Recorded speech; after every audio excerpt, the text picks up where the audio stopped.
Well, everyone, today we're in chapter 2 and we're going to start taking a look at knowledge management. And really, that's what research offers us, knowledge.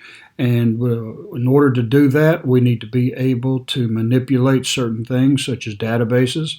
And we're going to be taking a look at that today. So let's go ahead and get started with chapter 2 and knowledge management. Welcome back, everybody, and today we're going to be looking at Chapter 2, which discusses information systems and knowledge management. Now, you've probably heard that we are in the information age today. In the 21st century, we're no longer mass producing products to support our infrastructure within the country. Today, we have evolved into a more technological, information-oriented society. So it just goes without saying, technology, information, knowledge is the key to success. And what do we do with that information? What do we do with that knowledge? How do we know that what we have is what we need? And is there such a thing as having too much information? These are all issues that you're going to have to deal with as a business researcher. So let's go ahead and take a look at some of the fundamentals of information systems and knowledge management. Your book talks about UPS and how UPS leverages data to be able to make decisions that affect its future. Now, if you've ever ordered something and it's been delivered by UPS, you probably are familiar with the ability to go online and track your order. That's done through GPS, global positioning. That's telemetrics, as you see here in the slide here. This is a way of tracking from start to finish where your package may be. But that's not all that UPS does when it comes to leveraging data. They have an integrated data collection management system, which allows them to be able to collect certain data, which gives them the opportunity to make decisions. And as such, they're, as you see here, one of the largest package delivery companies in the world. Now, data do not give them the ability to be the largest, but it certainly helps them be the largest company in the world when it comes to package delivery. So they understand the importance of data. They understand the importance of leveraging it and using it. So as we go into the next slide, let's take a look at some of these definitions, such as data, that will give us an insight into how important it is. Data are facts, are recorded measures of certain phenomena, which are things or events. That's all data are. And data are plural. I know the tendency is to say data is, but data are plural, so you have to get used to that. Now, in and of itself, data may or may not provide you with all the information that you need. So you might need to carry data a little further and form or derive information from your data. And information is data formatted or structured to support decision making or define the relationship between two facts. If you, let's say, measured, we looked last chapter how we formed a hypothesis that people who are within maybe 5 years of retirement are less productive than those who may have only 2 years in the company. So how would we know that? Well, we need to collect data. Data could be from observations, it could be from questionnaires, whatever. But the data really won't tell us anything until we start to put it together. Let's take all of the data that we derived from both groups, let's start putting it together and see if we can find trends and maybe habits and so forth. So that's information. But also, too, once you have that information, you can then use it as market intelligence. And that's the subset of data and information that actually has some explanatory power enabling effective decisions to be made. So you start out with data. Data doesn't necessarily give you everything you want at that time, but it will give you the basics. You form that into a structured type of framework, which is information. And then you start to derive conclusions from that information. And then you can go from there to make strategic decisions. Now, the next slide, Exhibit 2.1, kind of gives you a visual depiction of that.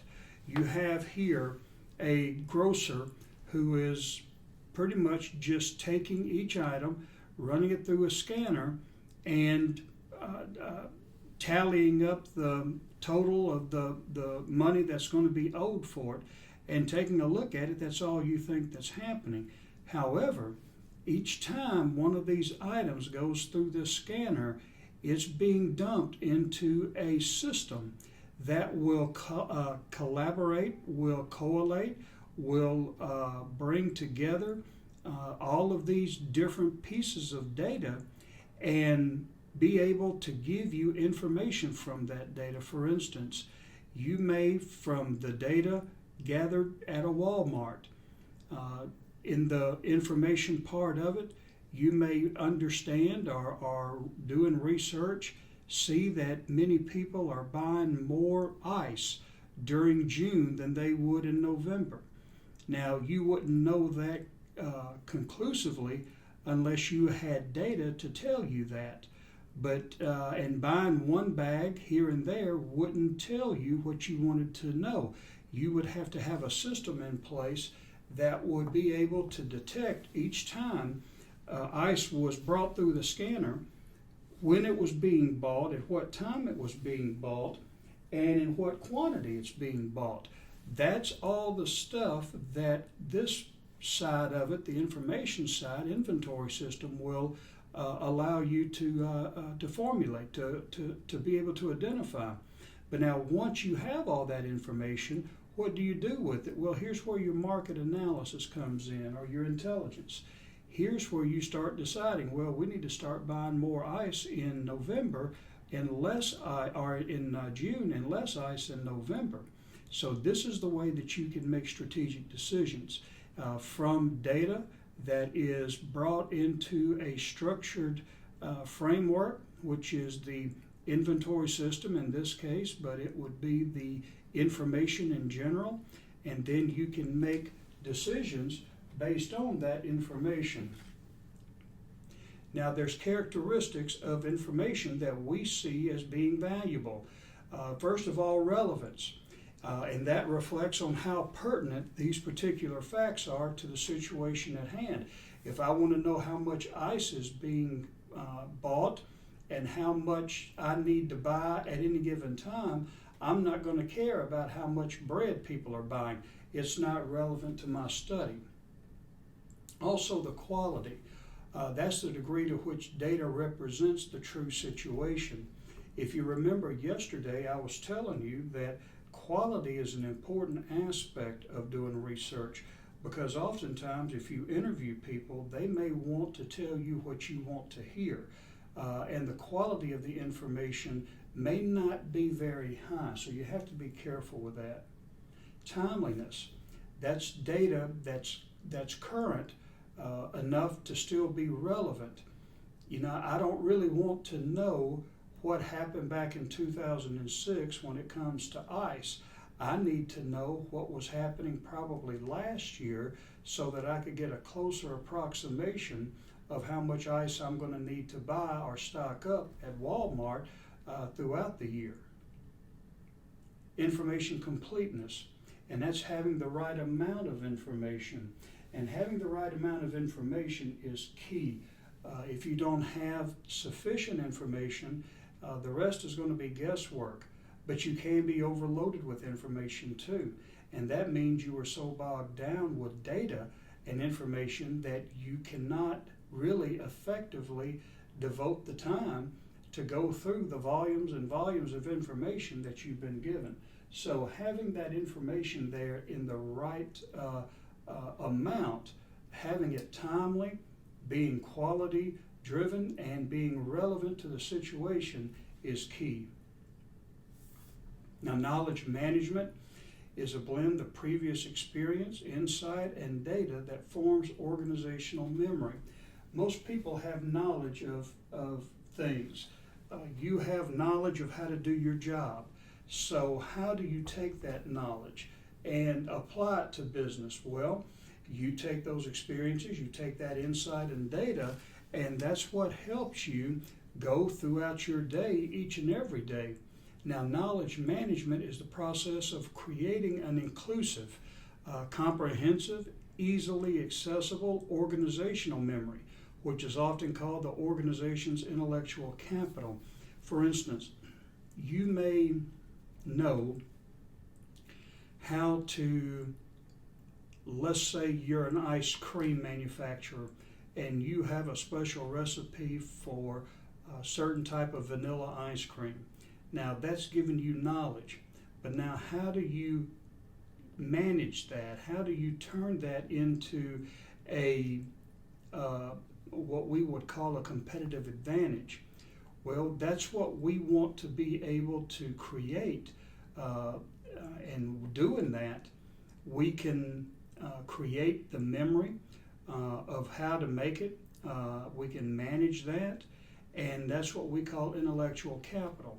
The intellectual capital is the value that we have of knowing how to do something, doing it well, managing it well, and having the competition not able to replicate it.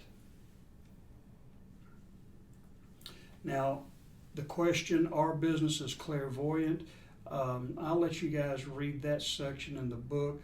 Data warehousing allows you to integrate data with research results, and you can use the customer, surveys, interviews, so forth, buying habits and all of that. You can use the customer, but they can voluntarily enter data or block certain data from being transmitted. That's using them and letting them have the ability to give what they feel comfortable in giving as far as information, and what their some of the things that you may ask them are their buying habits, spending habits, and so forth. And so businesses, no, they're not clairvoyant. They're going to find from the consumer what those spending habits are and make decisions from it. And a lot of this comes from what we call data mining, which is we'll talk about later on. Now, the functions of business research. The foundational function is to just ask basic questions. What business should we be in?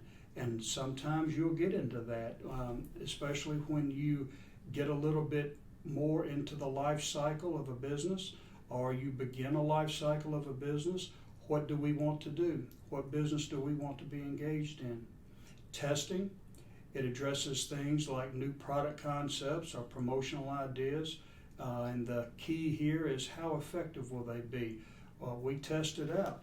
It used to be before a company would invest in a lot of marketing and production, they would send out samples of a product, or they would question people through surveys and so forth to see if there was a market for that product or service. So that's testing. Issues. Examine how specific issues impact the firm, such as organizational structure. Structure is something that we focus heavily on today because of the culture and diversity issues, but how does the structure stand up to the issues that the firm is going to be facing? And then performance. Which metrics are critical in real-time management, and what insights can be gained from what-if analysis of policy changes? Now, decision support systems, these are really databases. It's using technology to help you make decisions. How much ice should we buy in September? Well, you can plug it in and you can take a look at the data. The data will reveal how much volume you used up in September of last year, and using that, that will help you to be able to make purchasing decisions from your suppliers. Part of a decision-making system or decision support system is what we call a customer relationship management system. And that's part of the DSS that addresses exchanges between the firm and its customers. If you notice, you probably have purchased something, or you've been to a vendor or a hotel, or you've used a service, and they want you to fill out a questionnaire or a survey. And then they'll offer incentives for that. These are people who are trying to build up a database of CRM. How are they dealing with the customers? How satisfied were you with that product or that service? How likely are you to return to that company to purchase something else? That's what companies are striving to understand today. Now, databases and data warehousing. Database is a collection of raw data. It's arranged in a way that's logical, and it can be stored and processed by a computer. You have a lot of databases in your computer. Really, Excel and Access, these are databases that you can use. They're spreadsheets, but they take data and you can create databases from them. Data warehousing, and that's just having day-to-day data be stored and organized for simplified access. If I want to take a look at the performance of our company over the last 2 quarters, I can simply go in, type in the parameters, and the data warehouse will produce that.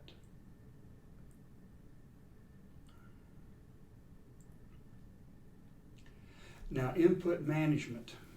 Well, input management, as the name implies, are all numerical text, voice, image, data entered into the decision support system. So you have an input, you have process and output, just like with basic computer technology.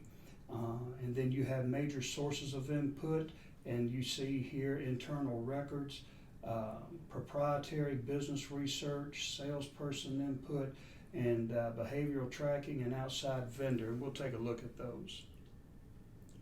Those are the 6 major sources of input, as we just saw. Sales representatives. Sales representatives can give you a insight into information that you wouldn't get anywhere else, because they're talking to the customer. They're out there on the streets, so they may be more in touch with the customer, their needs, their wants, and how your product or service can accommodate them. Behavioral tracking is modern technology providing new ways of tracking human behavior. It could be scanning data, which is when you go to the store, they scan your item. That's behavioral tracking. Globalization, global positioning, all of that, they have the technology for that. So any and everything now can be tracked pretty much if there's the technology tied to it. Outside vendors and distributors. They make information as their products. Nielsen Company does it with programs, what's popular on television. You can find out from these third-party vendors on what is popular, what is being watched, what's not watched. And using vendors, a lot of times these third-party vendors, outsourced vendors, can give you an objective assessment of your product or service. Now you have data wholesalers, and these are people who put together data sources into packages. If you take a look here at the list, you have LexisNexis, you have InfoTrack, ProQuest. These are all academic and reference databases.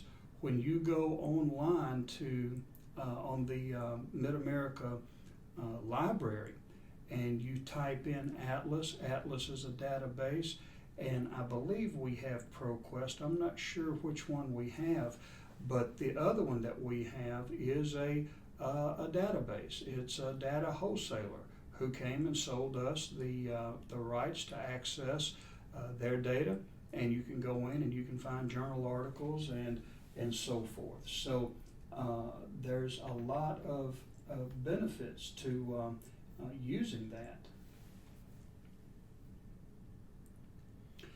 Now you have statistical databases, and that's just giving you statistics. Financial databases, CompuStat, a lot of them will give you financial data such as income statements, balance sheets. Accountants can use it, you can use it. Video databases, that's getting to be a big thing now with the way technology has grown.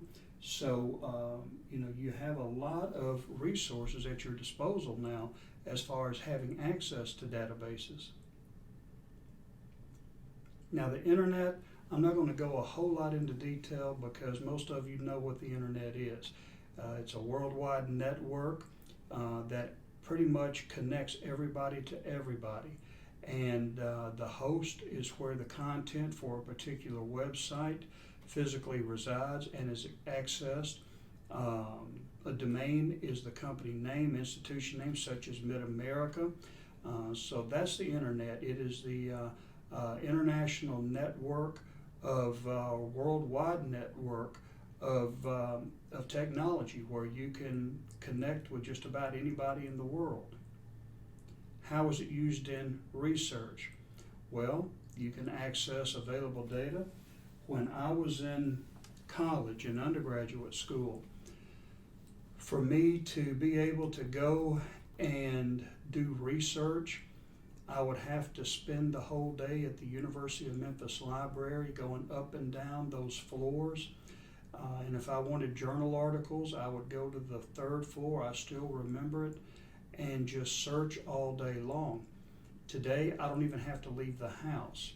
And what used to take all day can take really maybe just an hour because I type in keywords, and again, this data warehouse will identify those keywords and give me direct access to what I need. So it gives you instantaneous and effortless access to a great deal of information. You can post questionnaires, you can collect data on the internet, and that's a lot quicker and easier and less expensive than it used to be when you had to do it the old-fashioned way of actually mailing those things to consumers to find out what they liked and what they didn't like, and most of the time the consumers just threw the material away. Navigating the internet, you have the content provider, which are parties that furnish information on the web. You have a URL, and that's the address that web browsers recognize. You have search engines, like you see here, www.yahoo, Google, Hotbot, and so forth. These are search engines that help you navigate throughout the internet. You have a keyword search, and that's what I use mostly when I want to do research. I just type in the keyword and I'm off and running. Now, how can you use technology in marketing and research and getting information and sending information?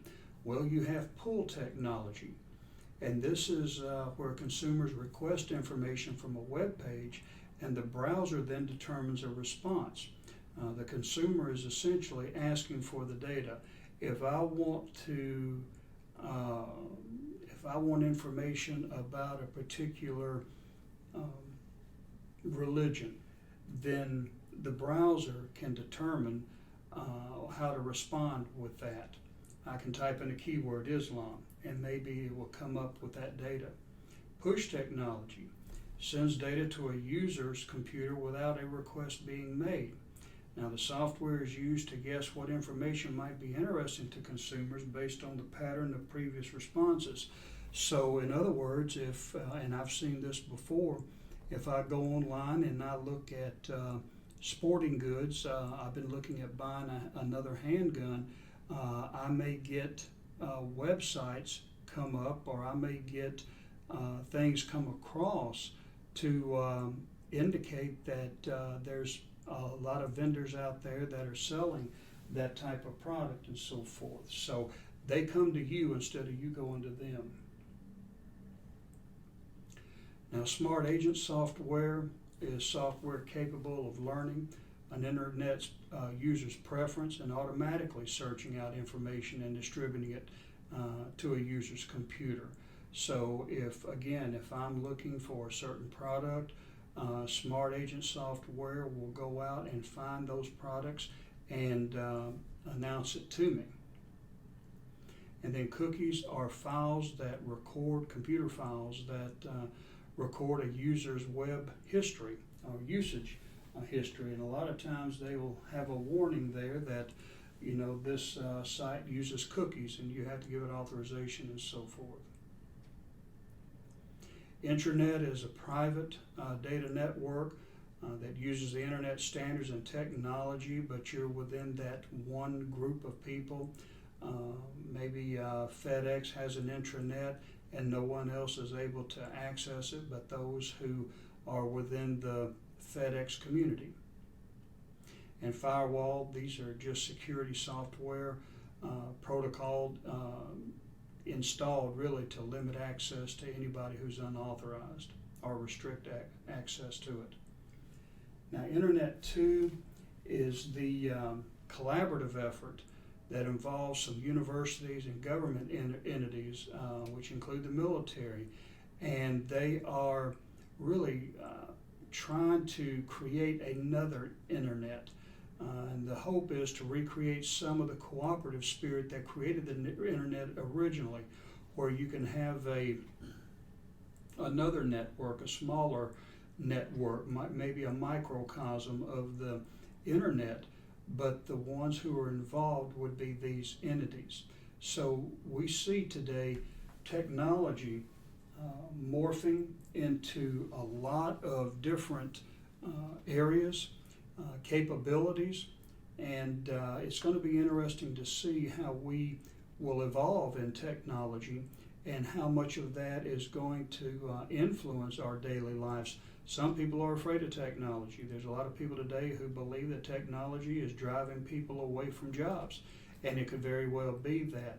But as far as your job as a business researcher, you'll never be able to get over the necessity of mastering technology to be able to help you in your ability to and efforts to do business research for your company.